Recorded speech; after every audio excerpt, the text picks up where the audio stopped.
8 दिन से आप सब लोग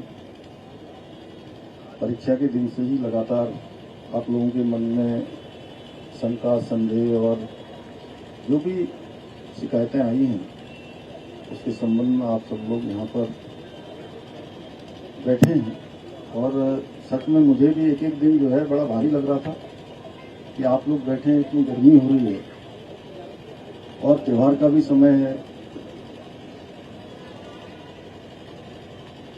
छात्रों का एक बड़ा समूह जगह जगह पर, उनका कोई अविश्वास, कोई संदेह उनके मन में न रहे, ये मेरे मन में भी बहुत ही इच्छा थी। और पहले दिन भाई राम पंडवाल जी मुझे मिले थे और उस दिन भी मैंने आपको बहुत आश्वस्त किया था कि आपकी जो भी शंका समाधान है, जो भी मन में किसी प्रकार का संदेह है, उसको हम लोग निश्चित रूप से दूर करेंगे। और मुझे अच्छा लगा कि आप लोगों ने यहाँ पर बहुत परेशानी भी हुई और मैं जानता हूँ इसमें परेशानी का वो है, इतने दिनों तक आंदोलन चलाना कठिन काम है।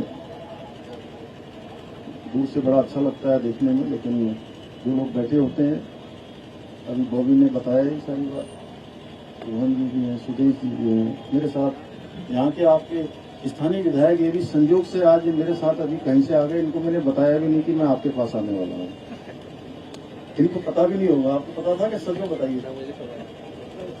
बिल्कुल पता नहीं था। मैंने जब हम वहाँ पे पहुंचे तो पता हो गया था कि आप जा रहे हैं। और हमारे बहुत सारे साथी जो अलग अलग माध्यमों से लगातार मेरे संपर्क में रहे हैं। देखिए, मेरा एक ही संकल्प है कि आप लोगों की जो परीक्षा भर्ती प्रक्रिया है वो पूरी तरह से पारदर्शितापूर्ण होनी चाहिए और ये मेरा संकल्प है। इस संकल्प को लेकर मैंने लगातार काम किया है। मैं जानता हूं एक नौजवान, युवा, छात्र, हमारे बच्चे जब अपनी पढ़ाई पूरी करते हैं या पढ़ाई करके भर्ती प्रक्रियाओं की तैयारियां करते हैं, परीक्षाओं की तैयारियां करते हैं, तो उनके मन में किस प्रकार के उनके सपने होते हैं, किस प्रकार का उनका जीवन का आगे का एक भविष्य के लिए एक मैप होता है।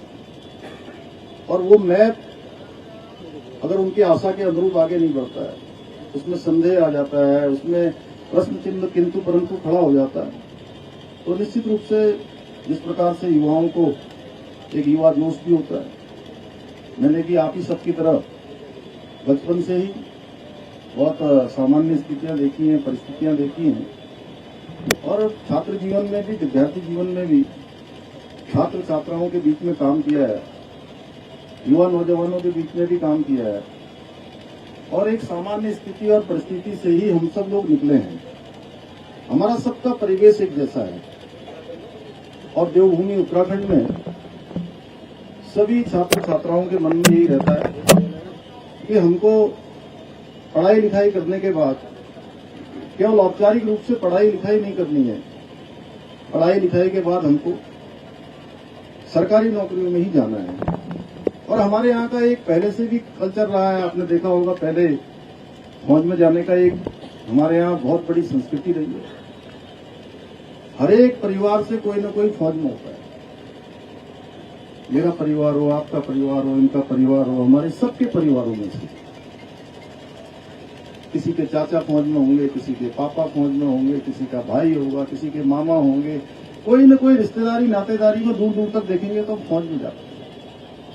और बड़े सम्मान की बात भी हमारे लिए देवभूमि के लोगों के लिए मानी जाती है, इसीलिए इसको देवभूमि के साथ वीरभूमि भी कहते हैं।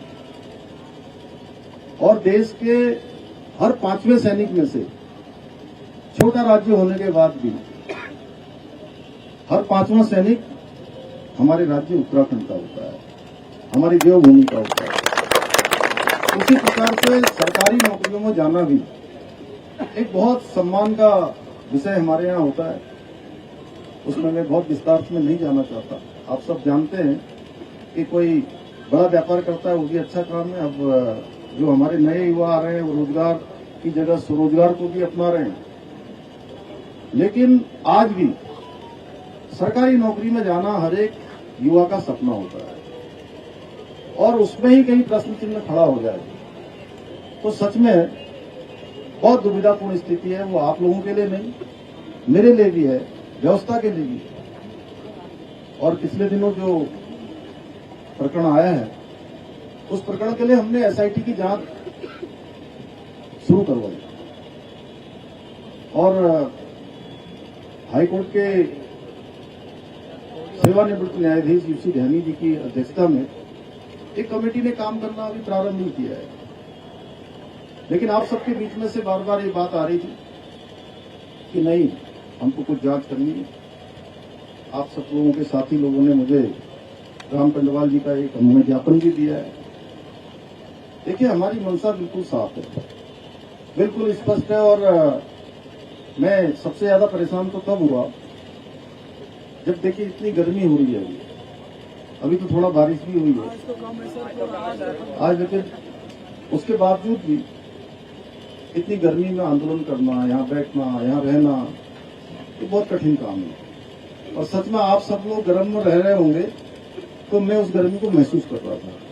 मैं कोई भाषण के लिए नहीं बोल रहा, इसलिए मुझे लगा कि मुझे आप सबके बीच में ही आना चाहिए। ये बातचीत मैं अपने कार्यालय में भी कर सकता था, वहां भी कर सकता था, आप लोगों से वहीं बातचीत हो जाती, लेकिन मैंने कहा कि नहीं, आज मैं आप सबके बीच में आता हूं, वहीं पर जो है बात करता हूं। आपको पता ही है, पिछले अगर 3-4 सालों की मैं बात करूं तो अभी तक 25,000 लगभग नियुक्तियां संपन्न हो चुकी हैं। और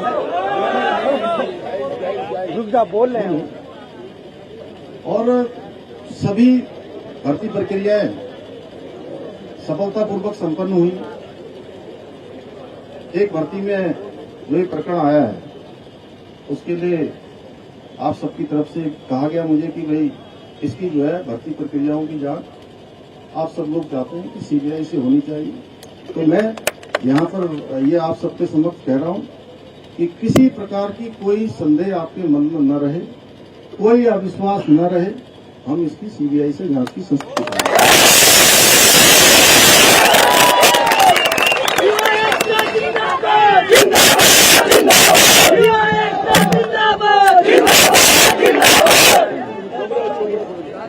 और पिछले दिनों इसकी जांच की प्रक्रिया चल रही है, एसआईटी जांच कर रही है। मुझे लगता है राम जी आप लोग आज मिले थे, शायद मिले हैं, और यूसी ध्यानी जी उसकी जांच कर रहे हैं। ये भी देंगे, सारे तथ्य सब जगह से इकट्ठे करे जा रहे हैं। एसआईटी जांच में या यूसी ध्यानी जी जिस जांच को सुपरविजन कर रहे हैं, क्योंकि न्यायाधीश हैं, और उस जांच में कहीं पर भी कोई आता है तो सरकार की तरफ से किसी भी अगले कदम के लिए भी कोई कहीं रुकावट हमारी तरफ से नहीं है। और जो तीसरा आपने कहा है कि जो मुकदमे लगे हैं, मैं पहले भी कह चुका हूं और आज फिर कह रहा हूं कि जितने भी परीक्षा देने वाले जो भी हमारे बच्चे हैं, हमारे भाई बहन हैं, मेरे बेटे बेटियां हैं, उन सभी के मुकदमे जो भी परीक्षा में भाग लेंगे वो हम स्वतः ही, कोई हो तो एक लिस्ट बना के आप हमको दे देंगे, हम उनके सारे मुकदमे वापस करेंगे। अन्य भी बहुत सारे प्रकरण हैं, क्योंकि एक प्रकरण नहीं है। अभी आपने भर्ती परीक्षा के बारे में कहा है तो उसके बारे में जो भी बातचीत है हम लोग आपस में मिलकर कर लेंगे। और अब क्योंकि ये कोई एक दिन का काम नहीं है, एक प्रकरण था, इस प्रकरण की शुचिता बनी रहे, इसमें जो संदेह है वो संदेह दूर हो। और मैं आपसे कहना चाहता हूं कि मैं बिल्कुल नहीं चाहता कि एक भी प्रश्न चिन्ह किसी भी भर्ती प्रक्रिया में कहीं पर खड़ा हो।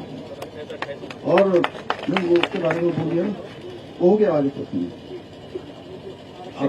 वो बोल दिया, उसके लिए अलग से बात करेंगे। और अब ये त्योहारों का भी समय है, आज अष्टमी का दिन है और कल नवमी हो जाएगी, परसों जो है दसवीं 2 को है, आधा दिन चल रहा है ना। आज सप्तमी अष्टमी 2 है, तो ये ऐसा इस बार का कुछ कैलेंडर ऐसा बना है कि आधा दिन ऐसा चल रहा है, आधा दिन वैसा चल रहा है। तो इसलिए आप लोग जो है बिल्कुल कोई शंका संदेह मत रखिए, किसी प्रकार की शंका संदेह रखने की जरूरत नहीं है। मैं भी आप लोगों के साथ हूँ, आप लोग अकेले धरने पर नहीं बैठे, मैं भी आप ही के साथ यहाँ पर आया हूँ। और हम सब लोग मिलकर देखिए भर्ती प्रक्रिया भी अच्छी करेंगे, राज्य भी हमारा पूरे देश का सबसे अच्छा राज्य बने। उसमें सबसे महत्वपूर्ण भूमिका अगर किसी की होने वाली है, जो ये अमृतकाल है, अमृतकाल और 2047 में प्रधानमंत्री श्री नरेंद्र मोदी जी का संकल्प है कि हमारा देश विकसित भारत बने, आत्मनिर्भर भारत बने। उस आत्मनिर्भर भारत में और उस विकसित भारत के संकल्प को पूरा करने में सबसे बड़ा योगदान किसी का होने वाला है तो हमारे सभी इन युवा साथियों का होने वाला है। इन्हीं के सहयोग से और उत्तराखंड हिंदुस्तान का हमारा श्रेष्ठ राज्य बने, उसमें भी हम सबको योगदान देना है। तो ये सारी बातें आप सबके समक्ष आ गई हैं। मैं इतना ही कहता हूं कि आप सब लोगों को इसके बारे में मैंने कहा कि एसआईटी की जांच हो रही है।